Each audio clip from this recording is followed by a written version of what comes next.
Hi guys, good morning. Breakfast kami dito ni Mai sa Winland, dito sa Major Hot Spring. Yan, libre ang breakfast namin dito ni Mai. Tingnan muna natin yung view while they are preparing our breakfast. Ang may-ari daw nito mahilig sa manok.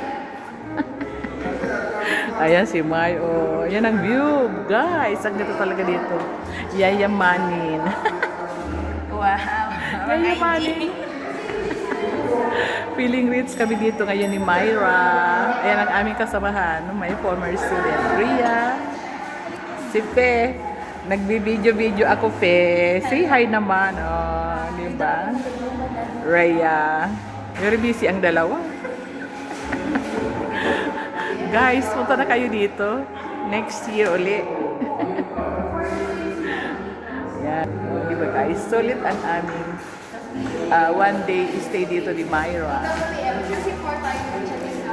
Guys, abangan ang aming pagsakay doon sa man-made lake. Bye! Good morning everyone. Happy Valentine's again.